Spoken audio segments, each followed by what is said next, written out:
सरकार जिंदाबाद जिंदाबाद जिंदाबाद जिंदाबाद হয় আপোনালোকে কক অসম सरकार जिंदाबाद जिंदाबाद जिंदाबाद এই জিন্দাবাদ ধমনীটো মই এই কাৰণে দিছোঁ। হেল্ল' গাইজ, আশা কৰোঁ সকলোৱে ভালে আছে। কেইদিনমান ধৰি আপোনালোকে গমেই পাই আছে এই অসম চৰকাৰৰ একচুৱেলি হৈছে কি, কেইদিনমান আগতে গম পাইছিলোঁ যে অসম চৰকাৰে যিটো প্ৰচেছ ফ'ল' কৰি কাম কৰি আছে সেইটো প্ৰচেছ মতে আজিলৈকে কোনো চৰকাৰে তেনেকুৱা কাম কৰিব পৰা নাই।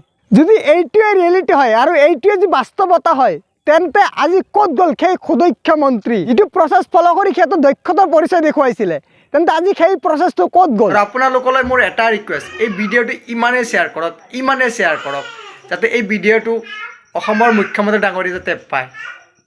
কাৰণ হয় আপোনাৰ ভণ্টি নহ'লে আপোনাৰ ভাইটি নহ'লে আত্মীয় স্বজনৰ কোনোবা হ'লেও এই মেট্ৰিক পৰীক্ষাত অৱতীৰ্ণ হ'বলৈ গৈ আছিলে। আজি তেওঁলোকৰ ভৱিষ্যতক লৈ আজি খেলা কৰা হৈছে, গতিকে তেওঁলোকৰ কাৰণে হ'লেও এই ভিডিঅ'টো শ্বেয়াৰ কৰক। চৰকাৰ জিন্দাবাদ জিন্দাবাদ জিন্দাবাদ জিন্দাবাদ হয় আপোনালোকে কওক অসম চৰকাৰ জিন্দাবাদ জিন্দাবাদ জিন্দাবাদ। এই জিন্দাবাদ ধমনীটো মই কিয় দি আছোঁ এতিয়া বলক মূল কথালৈ আহোঁ।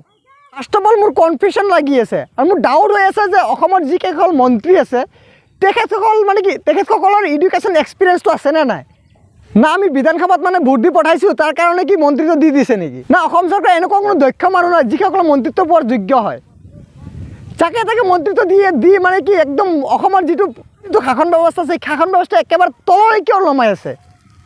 এতিয়া মানে মোৰ এনেকুৱা মন গৈ আছে যে যিসকল মন্ত্ৰী আছে তেখেতসকলৰ মানে যিটো এক্সপিৰিয়েঞ্চ হয় আৰু তেখেতসকল এডুকেটেড হয় নে নহয় এই সকলোবিলাক চাৰ্টিফিকেট মই ভেৰিফাই কৰোঁ আৰু ভেৰিফাই কৰি যদি সিহঁতৰ যোগ্য হয় তেন্তে যদি তেখেতসকলৰ যোগ্যতা আছে তেন্তে মন্ত্ৰীত্ব দিওঁ আৰু যদি যোগ্যতা নাই মানে যিটো মন্ত্ৰী পদত আছে তাৰ পৰা ছাছপেণ্ড কৰোঁ।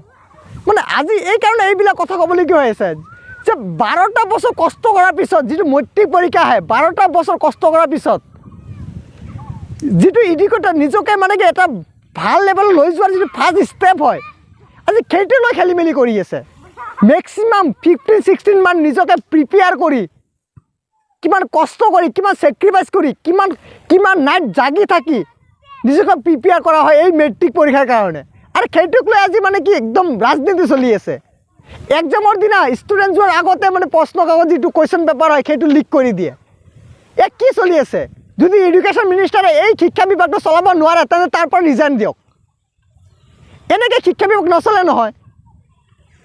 আপোনালোকে মন্ত্ৰী হ'ব পাৰে, আপোনালোকে মিনিষ্টাৰ হ'ব পাৰে, কিন্তু আমাৰ ভৱিষ্যতক আপোনালোকে খেল খেলিব নোৱাৰে। আৰু সেৱাৰ যিসকল অধ্যক্ষ আছে সেৱাৰ যিসকল কৰ্তৃপক্ষ আছে তেখেতসকলে যি সেৱাৰ যিটো শিক্ষা বিভাগৰ নীতি নিয়ম হয় যিটো শিক্ষা বিভাগৰ ৰুল এণ্ড ৰেগুলেশ্যন আছে যদি সেইকেইটা যদি ভালকৈ মানে পৰিচালনা কৰিব নোৱাৰে তেন্তে তাৰ পৰা এই অধ্যক্ষও ৰিজাইন দিয়ক। এই যোৱা 3-4 বছৰমান আগতে দেখা পাইছোঁ যে পৰীক্ষাৰ্থীসকলে মানে ষ্টুডেণ্ট যিবিলাক বহীত এক্সাম দিয়ে সেইবিলাক বহী গৰুৱে খাই আছে। তাৰ এবছৰমান আগতে দেখিছোঁ ষ্টুডেণ্টে যিটো বহীত এক্সাম দিছে য'ত আৰু সেই পেপাৰবিলাক ৰাখিছিলে তাত মানে জুই জ্বলিছে।